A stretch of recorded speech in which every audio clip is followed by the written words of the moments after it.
Hi, Stephen here for the Idiot Quilter, and here's another interview in my series of interviews with subscribers. Enjoy!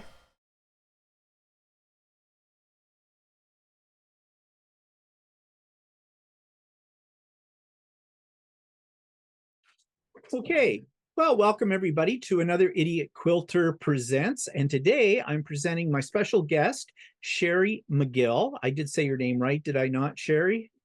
It. Great. And I'm looking very much forward to this interview. So let's get right into it. Let's talk about, we've already said your name, but where are you located? Just in general. I am living in Jeffersonville, Indiana, and I kind of grew up in this southern Indiana area, but I'm originally from Kentucky. Okay. So how long have you been quilting?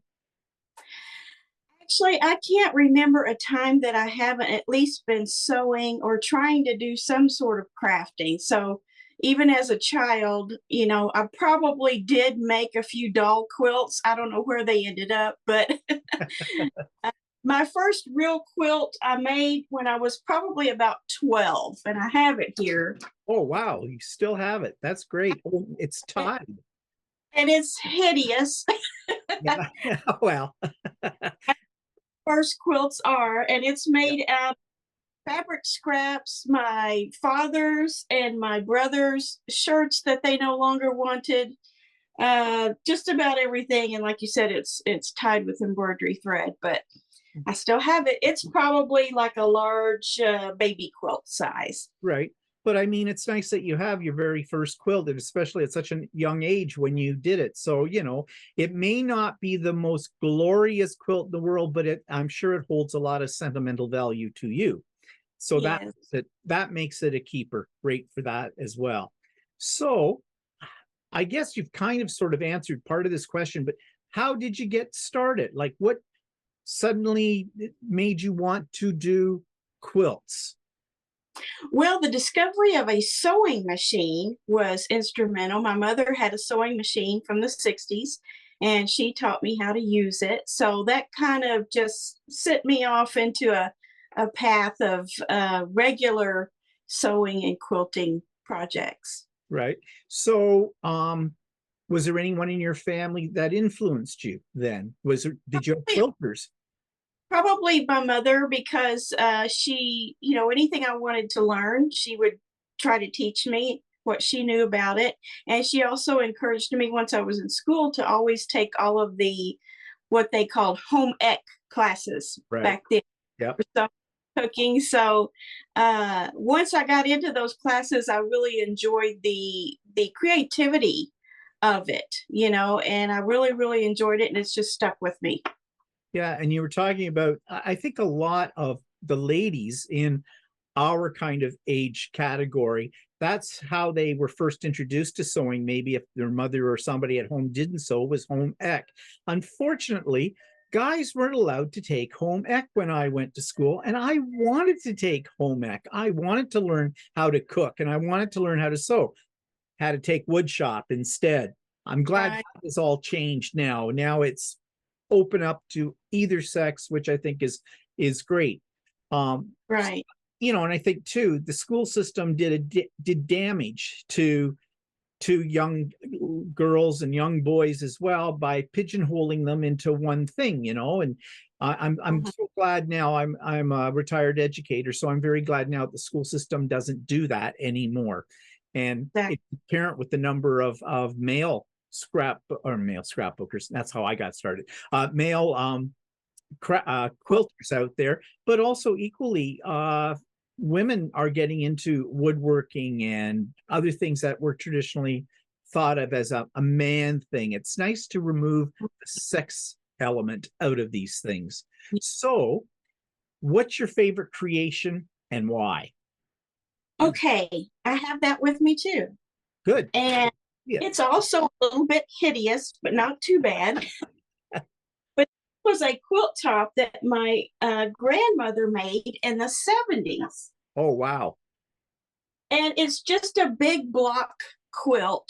Right. And she didn't like doing the quilting part of it. so one time we were visiting down in Kentucky, and she gave my mother and I a couple of those quilt tops she had made. And I don't know what happened to the other one, but I really didn't appreciate this when I got it. I did set out to quilt it. I think I tacked it once with a blanket and a sheet, Yeah. and badly bound, and followed me around in my life, becoming a camping blanket. And, it just wound up in the garage on a shelf. And about 3 years ago, I thought, this is really precious.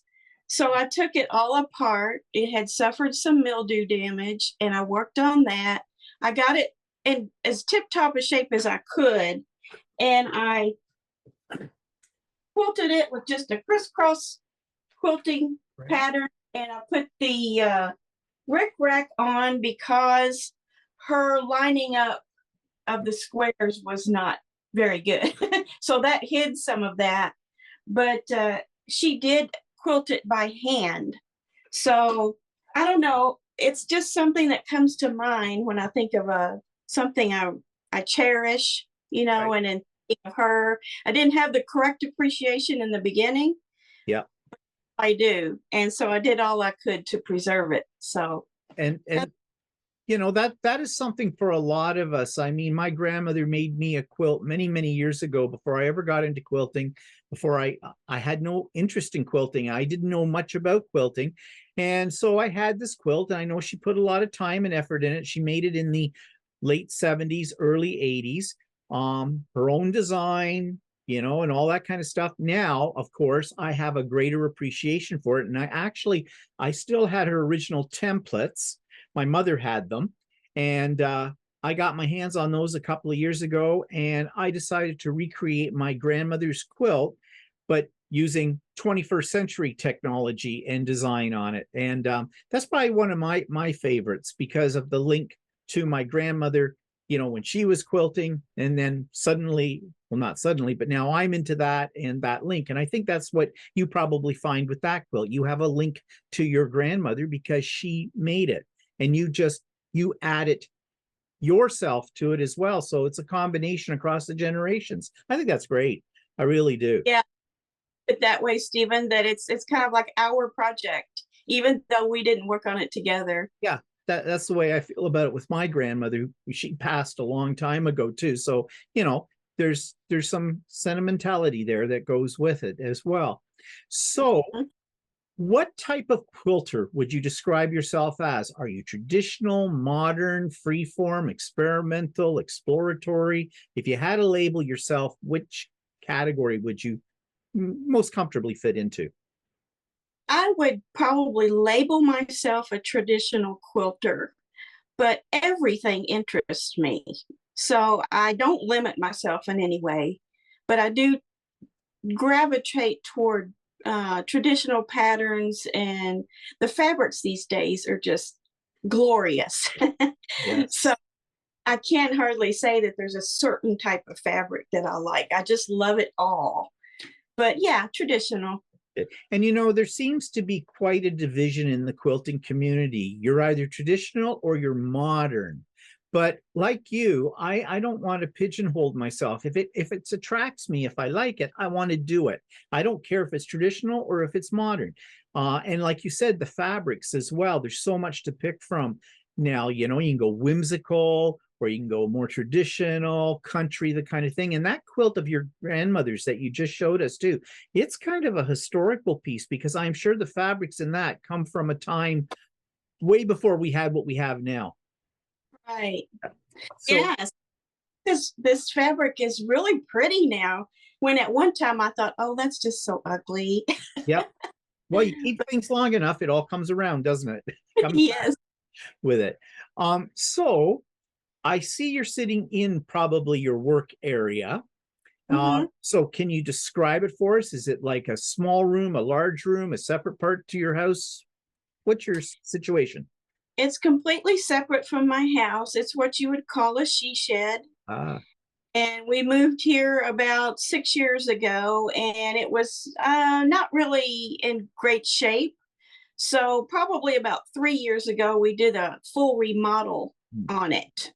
So it's about, one of these days I'm going to have to measure it. I always say that it's like 13 by 16. So it's like a large bedroom. Right. But it's nice to have that separate space out there. And I've noticed, I'm looking at your ceiling, I'm looking at your walls, the way you've made it very, very cozy in there. So yeah, that would be, I would think that would be really ideal, especially now. I don't know what your family situation is, but if you're busy, if you're the kind of person that likes to sew at 1 o'clock in the morning and the rest of the household's in bed, well, you're out there away from them. They don't have to listen to you. So That happens a lot. but it looks very nice, and it looks very neat and organized. Is it always this neat and organized? I've had some occasions where it has gotten a little out of order, but I have a good habit of every day when I leave the she shed, I pick up and I put my tools away. And if I need a little Swiffer, I'll do that.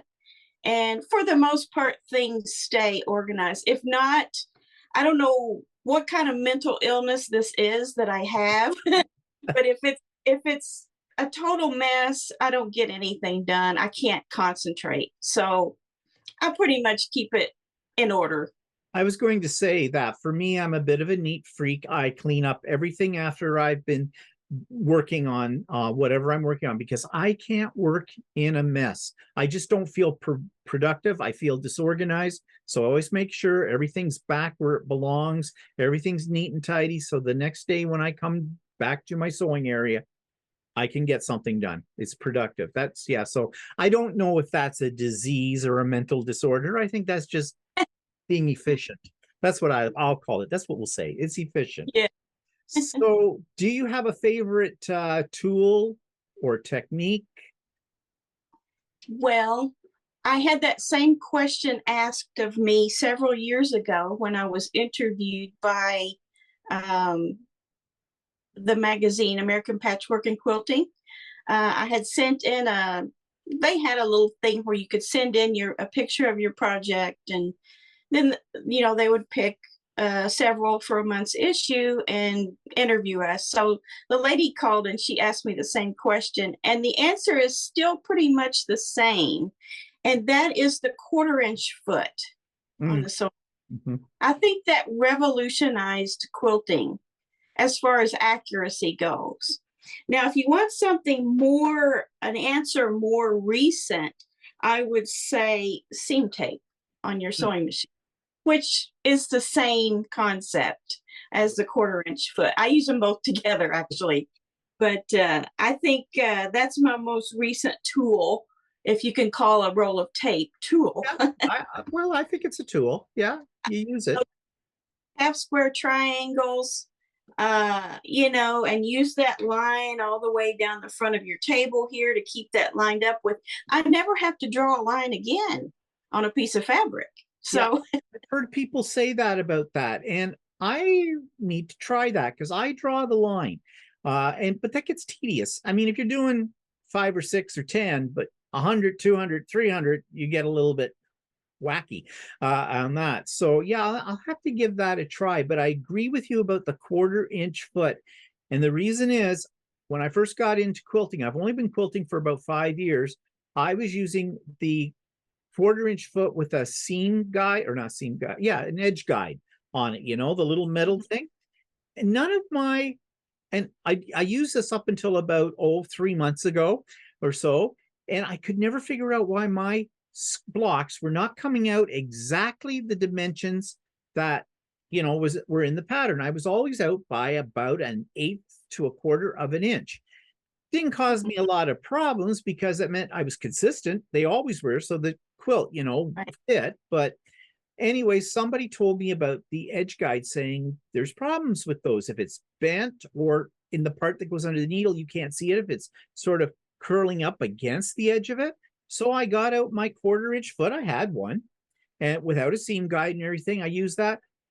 World of difference.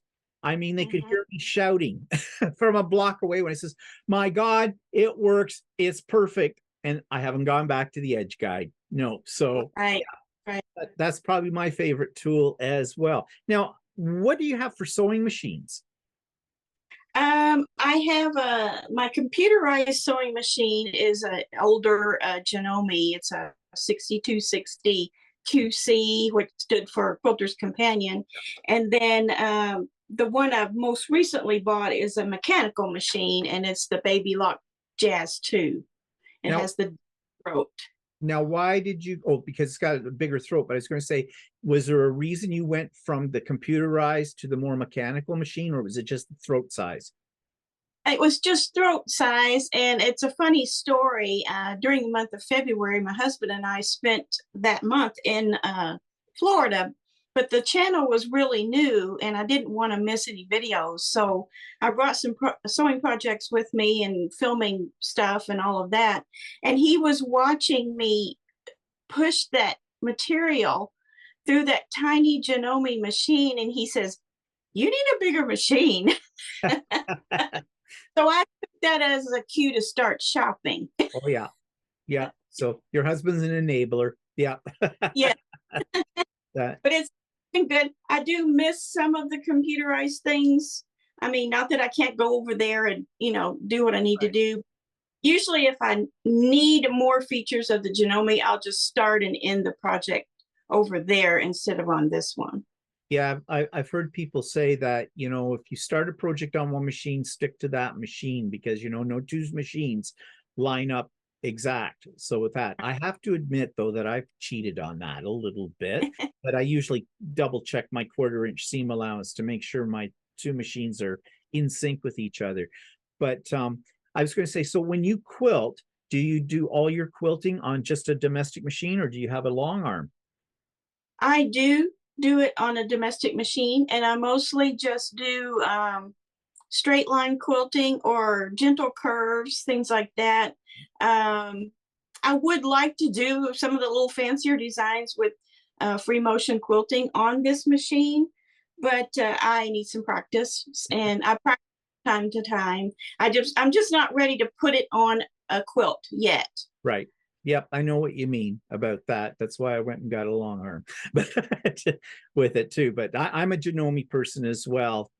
So and my Janome has a large throat. I have an M7, and yeah. But even that, I just found pushing the quilt through like a large quilt through your machine, it takes a toll on your body. I mean, Mhm. I never thought that. I heard people say it when I first got into it about, oh, how they ached and and all this kind of stuff. And, oh, come on, not really. No, they were right. They were Yeah. darn right about that.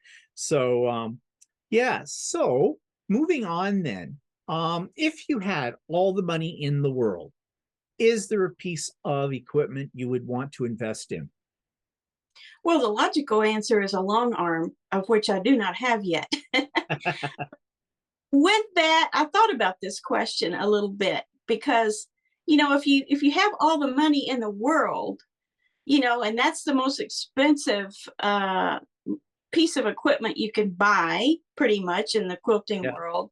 I think I would also like to travel around the world and study and learn from other cultures, anything textile related. I would like to be able to go and absorb that knowledge. Yeah. So I don't know. I thought it was very limiting to say, okay, if I had all the money in the world, I would go get a long arm. Well, that's $5,000 to $30,000 probably, right? Oh yeah. Oh, and then some. And and then and some. kind of trying to look, what else could a person who's a quilter, a sewer, what could we do if we had all the money in the world? So True. I think that would be neat to grab knowledge from all over the world about sewing, fabric, textiles. I think that would be very fascinating. Too, because I do watch some YouTube videos where there are some quilters that do that. And you get, like the styles, like I guess in places like Japan, they're into quilting, but they're tiny, tiny, Yeah. tiny little things that they make. And someone said, and I don't know if this is true or not, but that's because in Japan, their living spaces tend to be much tinier than here in North America, and fabric tends to be very, very expensive. So they keep them very small, very artful. They're pieces that are meant to be on display in their walls. They're art. They truly are art. I think all quilts are art, but then other places in the world have a totally different, like India. I mean, but the batiks and things that come from like Thailand and places like that, and the whole process. So I think that would be really interesting to do. Now, speaking of traveling and that, have you ever been on a quilt cruise? I have not. I've been on many cruises, but I have not been on a quilt cruise. I used to be a nail tech, and I went on a nail tech cruise one time, but it is something that interests me. And if the opportunity presented itself, I definitely would. Yeah, I've thought about it too, but I don't know. Well, one, I'm not sure if they supply the sewing machines, because you usually have to fly somewhere to get on a cruise. I've been on many cruises as well. And the other thing is too, I want to see, if I'm on a cruise, I'm going on a cruise to see places I've never been to before. So I don't know how that works with their timing. Like, I don't want to be stuck on a ship. I mean, as much as I love quilting, when I'm traveling, I want to see things too. I don't want to be stuck on a ship, working on a quilt kind of a thing. I mean, I'm sure there's lots of time with it, but they seem to be very popular. You hear about these now all the time. So Those who organize those cruises, they have probably some sponsors, yeah, like sewing companies that, will ship the sewing machines onto the boat for you and things like that. I'm not real sure how it works, but no. there's a lot there organizing those now. Yeah, I've seen that a lot, and I've heard them announced on YouTube too. So I don't know, something maybe down the road to maybe consider. I don't know. I'm not traveling anywhere yet right now because of, I'm still not comfortable with the whole thing of Right. traveling. But in another year's time, I think, but depending, who knows? Who knows what Yeah. the world will be like in another year's time? So nothing's for sure. So, have you ever then belonged to an in-person group like a guild or a design team or an online group? And how was that experience for you, if so? I have not. I would say maybe on a primitive level, I've taken some classes with some ladies at some quilt shops from time to time, which is extremely helpful. I strongly recommend, if you're new to quilting, to do that. But this YouTube channel that I have is really opening up a community of people for me, as you probably have experienced as well. You start seeing names over and over again in the comments, and then you do some personal communication with some of those people, and I've enjoyed it immensely. Yes, I know exactly what you mean. The same thing. And I think the world has really opened up a lot for us as quilters and other crafters with Zoom. Um, Yeah. I've taken some classes on Zoom. I do Zooms with my subscribers and things like that on a regular basis. And I really quite enjoy doing it on Zoom because, one, I don't have to take my stuff for a class to Right.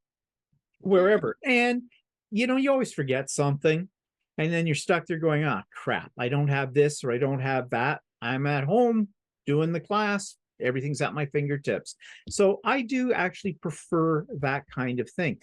But I also belong to a couple of guild-like groups on YouTube, not YouTube, on Facebook and things like that. So there's that kind of opportunity as well. Have you ever had any desire to belong to like an in-person guild? I've thought about it, but there's some apprehension there. I'm not sure what it is. Um, I don't know. Maybe it's, I want to be in control too much. And, No, I, that would go over, and, I don't like people telling me or strongly suggesting, that the group does a certain thing. I don't know what that is either, but no, it, I definitely understand what you're saying. I'm a very social person, but I have this bubble around me Mhm. that I with, and I just haven't really wanted to get into any, intimate groups of people just yet. Now, I am attending a retreat in October, and it's a quite large one, and I feel comfortable with that. But I guess because there's going to be so many, I'm just going to be in my corner of the world there, and Right. let happen. But I'm looking very forward to that, by the way. And that might open a whole nother thing up to me, that I realize, hey, you know what? I do need to find my local guild. I do need to form a sewing group here in my area, something like that. Yeah, the guild experience. I did belong to a guild for a couple of years. I don't anymore. There's the good, bad, and the ugly, I think, in guilds. It depends. Some guilds, very open, very friendly, everybody's welcome, non-competitive, non-critical, they're just there to help each other and share and everything, very supportive. But there are other guilds out there that aren't. They have a very elitist attitude. And so I guess it's like any group, the people that are in the group, that's what makes up the atmosphere. So you have to pick and choose with it. But as I said, with online, with Zoom, things like that, well, you can find all kinds of ones. You can try them out. You don't like them, you don't have to go back to them, kind of a thing. So yeah. And be able to stay in my bubble, right? Yes, that's right. Well, I think and I consider quilters artists. I think all artists have a bubble, a creative bubble around them. And we only allow those people who we trust and the people who we know are not being judgmental, but who are willing to give us constructive criticism done in a supportive way, then we'll let them in. But anybody else, no. I mean, it's a very personal thing, making a quilt, Right. And we're very proud of it. Nothing like blows the air out of your sails after you finished a project when someone looks at your quilt and goes, what happened there? Like, okay, you're not my friend anymore. Bye-bye. You weren't supposed to see that. So, yeah.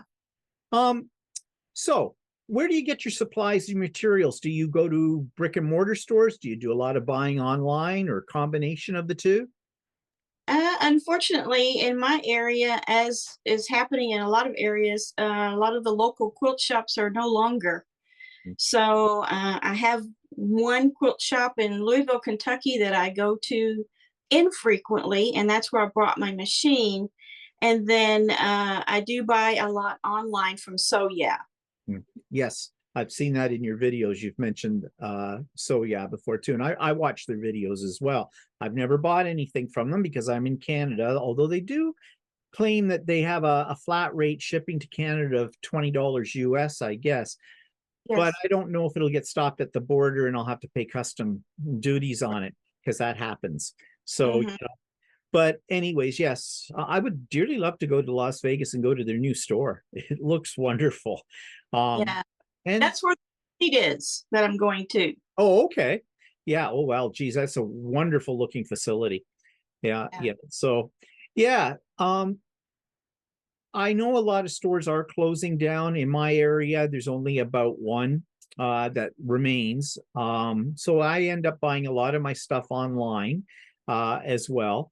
Other people, they get upset about buying online because they want to feel the fabric. But I don't know, how do you feel about that? Is that something that makes you think twice before you buy online? Or before I became more familiar with the different lines of fabric, the different companies like Benartex and Riley Blake and all of those, once you get familiar with them, you know what they're going to feel like. I can certainly understand someone newer to sewing and quilting wanting to feel it, and I used to shop a lot at Joann's. And you go in there, and not knocking them because they have a niche, but the fabrics don't feel quite as nice as the others you can get in a quilt store or online in a quilt store. Yes. I forgot the question, but I was just wondering, if you preferred feeling the fabric or if it didn't bother you. And I think you've answered it. You're saying because you stick to the line to know. It used to be important to me to feel the fabric, but now that I'm more familiar, no, I don't. Yeah, I feel perfectly fine buying something labeled Vintertex, Wyndham, whatever Yeah. online. Yeah, Mhm. exactly. That's how I am with it too. But I know what you mean about the Joann's and that. We don't have Joann's in Canada, but we have the equivalent. It's called Michael's. And I won't buy fabric at Michael's. It's just that's one you need to feel in there because there's something about it. It's just I don't know where they get their fabric, but it's definitely not the quality that we're used to from quilt stores as well. So yeah.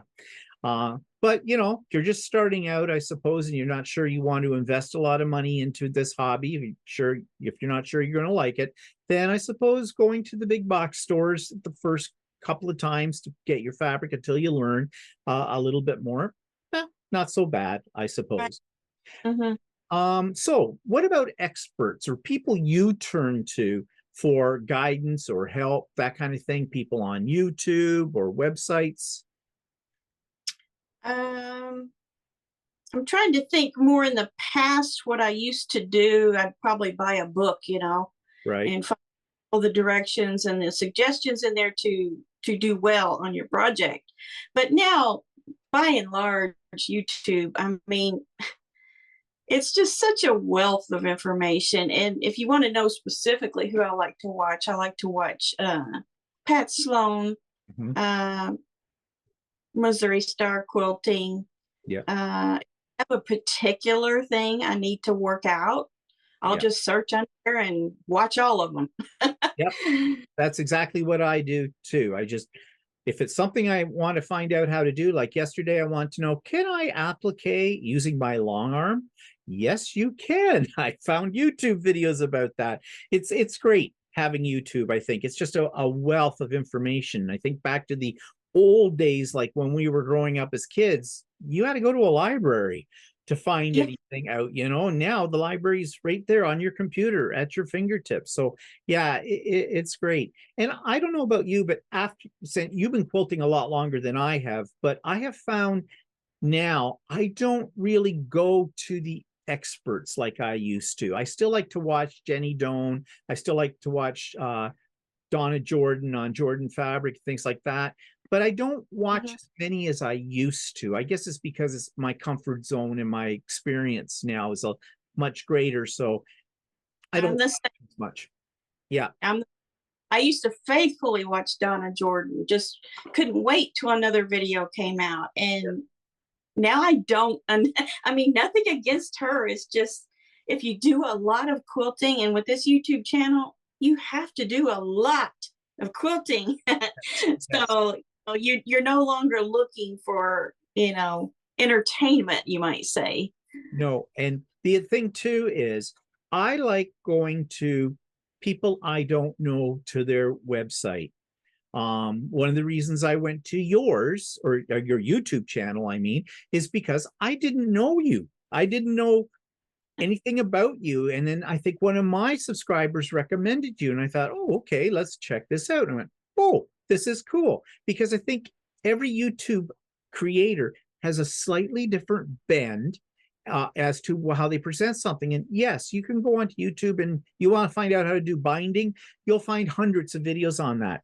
But Right. they're not going to be the same. Everybody puts their own little twist on it as well. So I think that's what now I'm more into is seeking out those I do not know instead of just the big names. They'll always be there, the big names. I want to find the average quilter basically because Right. I trust them to be honest, about what's going on, not as polished as say Missouri Star Quilt or George Right. Fabrics, those kind of things.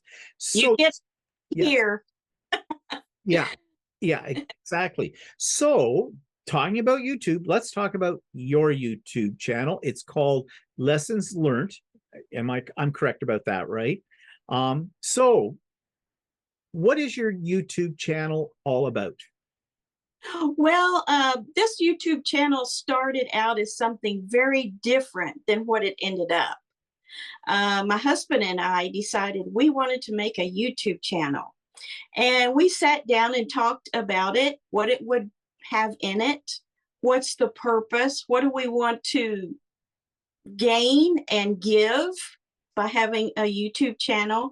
And we both agreed that with our life experiences, we can help people avoid some of the pitfalls maybe we have experienced with something. It could be DIY, it could be anything. It could be, we didn't want to limit ourselves to one niche. However, starting a YouTube channel is a slow and arduous process in the beginning. And he started making videos about our camper, and we started to do some ASMR. We started to do some DIY. And I would every once in a while throw in a cooking or a sewing. And that seemed to be what stuck. So I just kind of took over the channel. Way lessons learned, that's kind of, I get why do you have that name? That's so weird. And learned isn't a word, but it is. Yeah, it actually is. Yes. We've learned the lessons in life, and we want to, or I want to, convey that experience into other people's lives so that they can benefit from what I've already experienced, And Yes. teaching, we both are, although we don't have teaching backgrounds in the secular world, we both love to teach whatever we know. So that's how it came about. Now, my background is Appalachian, and, there's a twang there. That's why we went with learnt instead of learned. And learnt is an old English form of today's learned. Yes, it is. So that's a little whimsy in the name, nothing really that significant. But yeah, so it's just kind of turned into a sewing quilting channel. And I want to invite in to my videos my audience by asking them to share their projects, to give me advice, to share with me in the comments whatever they want to say, because I have a really thick skin. But it's just been wonderful. The YouTube community has just been wonderful, and it is accomplishing what we set out to do, although it is slanted more towards my craft. True. Well, yeah, and I've had a YouTube channel since about 20. When did I retire? 2012. So 10 years, but it didn't start out. I wasn't quilting when I started. I was a crafter. I was scrapbooker, paper crafter, stuff like that. And like you, I started with this and that and little videos and didn't really know where I was going with it. I just thought it might be kind of fun to do. And it evolved, and it's ever changing. And I think that's the nature of the beast. It is going to always change. And I think that's a good thing, because like we were talking earlier about what YouTube channels we don't watch as much as we may have used to watch. And I think part of that is because it's the same old, it's predictable. And so I don't think it's a bad thing to kind of, reassess ourselves as YouTube content creators and see if there's a new direction or a new change or something we can make to keep our audience engaged with it. But like you, I set mine up to teach. Well, I'm a retired high school teacher, so it's kind of in my blood. But I believe in showing my mistakes and how I got around it, because I do not like the videos where everything is perfect, because we both know there's no such thing as absolutely perfect. But, I want to see those mistakes and how those people conquered it. What'd you do with it? You didn't throw it out. So what did you do with it? Kind of a deal. So that's what I hope to accomplish as well. So I know your channel has been growing. How long have you had the channel? We've had the channel probably a couple of years, but the quilting aspect of it in earnest didn't start until I want to say January of this year. So I had a couple of videos that really got attention. Right. And that encouraged me. So I started making videos of everything else I know. And yeah, and it's just kind of evolved, like you said. Yeah, and you've put out what, about 3 videos a week? Consistently 2, but my goal is to get a third one out there, just kind of a random. Could be about anything type of video, might be a tutorial or whatever, or Right. yeah, Yeah, and about about 3, yeah. and what people don't see that watch these is the time and effort it takes to produce, a YouTube video. There's a lot of work involved. And I think in your chat on Monday on there, I think you said something about that. If I remember correctly, it was on one of your ones anyways, where you said, people don't realize how much time and effort that it really takes to put something like this together with it all. And of course, then there's always the ones out there that think because it's monetized, because there's advertisements on it, that we're just rolling in the dough here. This is why we do it. No, No. no, you're making pennies, if anything, on that. So, but I think the best thing people can do for us as YouTube creators is basically reinforce us a little bit every now and then with a kind word in the comments, and a thumbs up is always good as well, because yeah, it encourages us to carry on doing what we're doing. Somebody out there loves us, so let's keep going with that kind of thing. So, is there anything else you want to tell us? Do you do sew-alongs on your YouTube channel? I do some sew-alongs. We just finished one,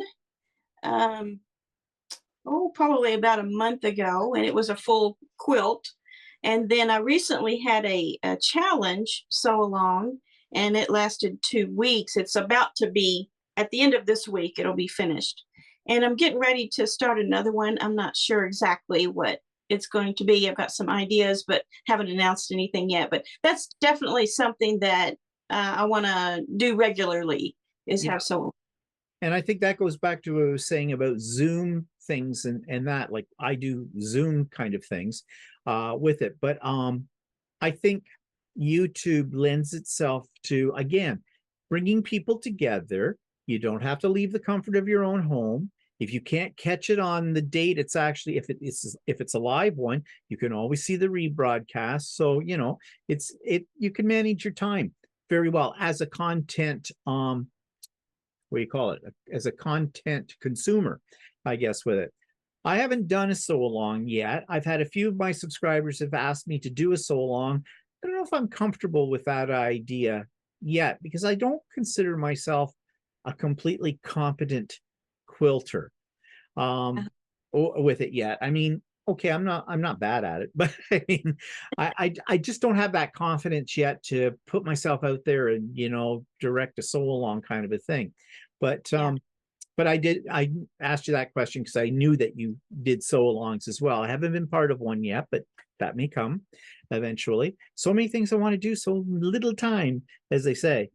Oh, you could do a sew-along, Stephen. Well, yeah. And unlike you, I like to have the control as well. You kind of have to let people fly, and sometimes they don't follow the directions. No, that's true. Hey. Just get over yourself. Let them go. Let them have fun. I guess that's the bottom line of it. When I do my little crafting chats and things, if people are having fun, I'm happy. I mean, that's the main part. And if they're having fun, I'm having fun. So I always disclaimer on the sew-alongs. If you don't like this exactly, just do it your way. Yeah. You don't have to follow me exact. Yeah, exactly. Disclosure. Yeah. So, do you have any goals or future projects, that you are on your bucket list that you want to do? I kind of want to learn some collage quilting and more textile art type things. I'm not an artist by nature. I know you say quilters are artists, and we are, but as far as innate talent towards art, I maybe have a little. I think I have enough to make some interesting pieces. So that's a direction I would like to go. Landscape quilts. I do have one video where I did a small landscape quilt. for a client, and yeah, kind of get more into the textile art side of things and incorporating that into also easier patterns. Hmm. So maybe I'll come up with some sort of creation like that, kind of a fusion type of thing, I guess. Yeah, that sounds really good. I drive him crazy. I said, there's ideas floating in my head all the time. I just can't get them all out. Yeah. I make lists of ideas and then I make more lists of ideas and then I have to make lists about where my lists are and the whole bit. And then I just end up throwing them all out and starting all over again. So yeah, I know that's the thing though about quilting that I like, because as you get older, I'm a great believer in, if you're going to keep quality of life in your later years, you have to keep your brain going. And I really think quilting, because of the creative nature of it and the whole bit. And you have to say to yourself too, I think, well, it's only fabric and thread. What if I try this? What's the worst thing that can happen? It doesn't turn out fine. I'll try something else as well. But I do think some people get really hung up, especially when they first get into quilting. They want that perfection at the very beginning. And well, you and I both know, no, it's the first time. No. That can really stop you right in your tracks. Yeah. So let yourself go. Exactly. And so that brings me to my last question, is that, do you have any advice for anyone that wants to get started in this art form, in quilting? Don't buy everything in the store. You know, you don't know what rulers you need. You don't know, what space in your house you're going to be using possibly. You know, you don't even know if you like working with thread and material and fabric and things. So get a small kit and work on that on a borrowed sewing machine, or get you a $35 yard sale sewing machine and try that first and see if it's something that you're drawn toward. Take a class. You know, the sewing machine is there. So, if you have a quilting store or something where you can rent a sewing machine for an hour or two, go do your project there, and no doubt there'll be people there to help you. So, start small and make sure it's something you really like to do. But I can promise you that you will. Yes. And in a little bit of time, you'll have your nice little sewing machine and a little corner in your house where you keep your things to sew with. So, and you'll soon grow out of that corner as well with it.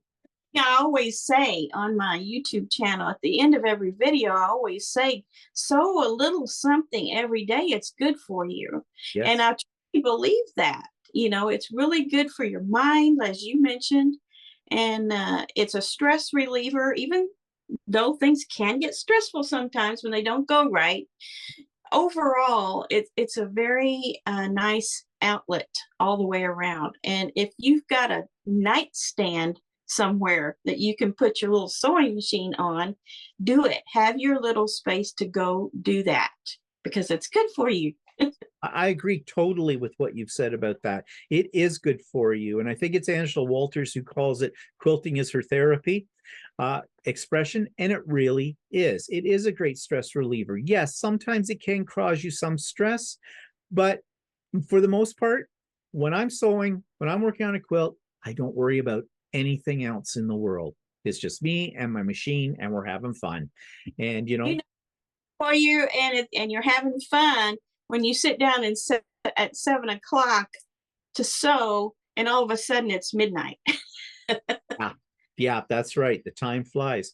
Well, speaking of time, I think that's us for now. But just before I say goodbye, is there any parting words you have? Anything you'd like to say? Now's your chance. I think I just said it all just I think then. you did too. Yes, it was a great way to summarize everything we've been talking about. Well, thank you so much for this interview. Don't go away. I'm going to stop the recording in a second, but I do want to thank you, Sheri, for this. And everybody, if you didn't get Sheri's name, it's Sheri McGill, and you will find her on YouTube. It's Lessons Learnt. I think it's Lessons Learnt with Sheri, isn't it? The total. No, it's Lessons Learnt, all one word, and 2 capital L's. Ah, okay. So find it. And I am going to put that in the show notes for this as well, so people will be able to find you as well. And Great. yeah, this was a great interview. Thank you so much for agreeing to do it. And just hang on here. And thanks everybody for watching us today. And we'll see everybody for the next interview. Thanks a Thank you lot, Sheri.